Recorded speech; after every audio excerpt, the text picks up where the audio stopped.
Political Islam is a fundamental feature of Islam. There is no Islamism or Islam, there's just Islam. Erdogan, the Turkish president, has said so. 75,000 other Islamic clerics have said exactly the same thing. So we don't have many people who are trying to infuse Talmudic principles within American jurisprudence. The question is the challenges that we in the USA face. Is this universal?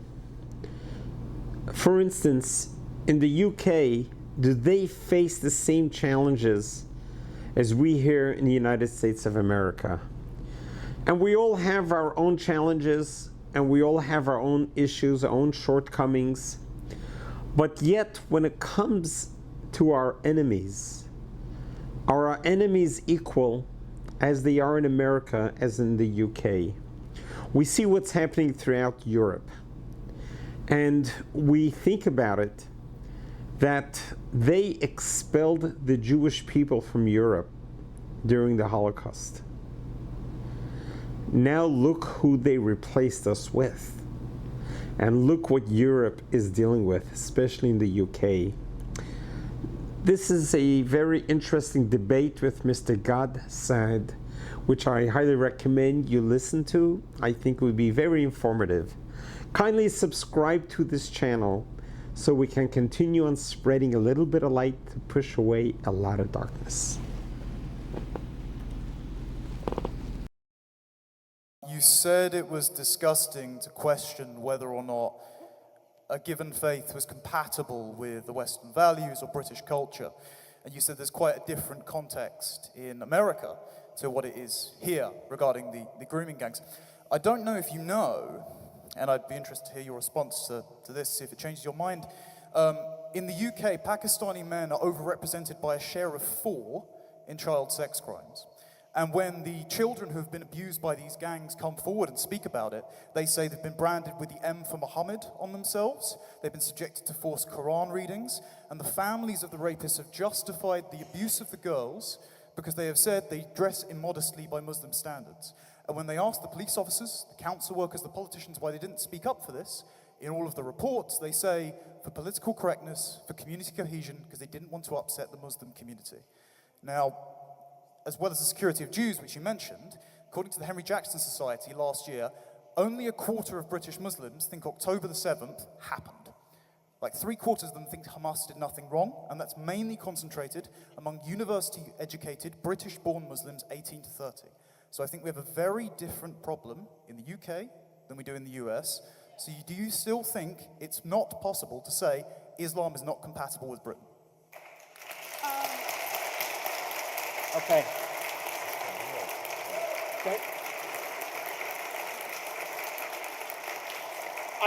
I want to take questions in groups of 3, and to give them a chance to think about this. No, and I want to answer that. Oh, do you want to answer that right away? Yeah. Okay, fine. All right. Go. Like, I'm sorry, those are your citizens. Citizenship is the only human right that every person has a right to. When you have citizens of your country, I'm not arguing that you don't have a cultural problem here in a certain subset of the citizenry of your country. But a country is made up of the people who live there who have that legal right. You need to work a lot harder on changing hearts and minds, because you cannot simply say that a certain citizen of your country is not compatible. And by the way, we have statistics like that in America. There are certain subpopulations who are much more overrepresented in child sex crimes. It would never occur to me to suggest that they are less citizens. Like, citizenship is a sacred thing. What are you suggesting? That they be denaturalized? Like, that is insane. That is utter. You do not have a democracy if you think you can denaturalize people based on their ideas. I'm a scientist, so I think very analytically, okay? So take, for example, Sharia law, right? In Sharia law, it says that a crime will be punished differently as a function of the identity of the perpetrator and the victim. So if a Jewish man were to kill a Muslim man, it wouldn't be the same penalty as if it were reversed. I can give you all of the sources that support that Sharia ruling. God, I have some bad news for you about the Talmud. Sorry. But I'll ignore that for a second. So that said, you take a fundamental principle from Lady Justice being blind, where you don't do that in American jurisprudence. Those two realities are antithetical to each other. I'm not aware of too many Talmudic extremists who are trying to... Well, exactly. It's a political problem. It's not a religious problem. That's my point. 90% of Islam is political Islam. About 10% of it is spiritual. So political Islam is a fundamental feature of Islam. There is no Islamism or Islam. There's just Islam. Erdogan, the Turkish president, has said so. 75,000 other Islamic clerics have said exactly the same thing. So we don't have many people who are trying to infuse Talmudic principles within American jurisprudence. We are seeing in the West an incursion of Sharia principles that is incompatible. So I don't think Muslims are incompatible with the West, because I may have a lot more in common with a Muslim secularist than I might have with an Orthodox Jew. So to say Muslims are not allowed in the West, I would completely disagree with. But are there tenets of Islam, to your point, that are perfectly incompatible with the West? Nothing could be clearer. A 3-day-old pigeon understands that. Okay. We'll go here and then there at the end. Go ahead. Yeah. We're in England, and I'm not an Englishman. I'm here as a guest in this country, and as a part of a guest community in this country, we have to behave ourselves. If I had guests in my house, I'd expect them to behave themselves, and if they didn't, and they started doing all sorts of awful things to my sister, for example, they'd be kicked out of the house. We need to understand that citizenship is not actually that important. What's more important than citizenship is inheritance. And the English have inherited this land. This is their land. We're here not as a right, we're here at their preference. And if a community doesn't understand that, they've got no right to be here at all. I think that's one of the saddest things I've ever heard, and I'm going to be haunted by the spectacle of you standing there and saying that. If someone in my country said that, I would ask myself what I'm doing wrong. I mean, the idea that a citizen would call themselves a guest based on their religion is horrific to me. The whole point of my country is that that is completely anathema. If somebody made a Jew feel that way in my country, I don't even know what I would do to them. I will be haunted by that for a long time.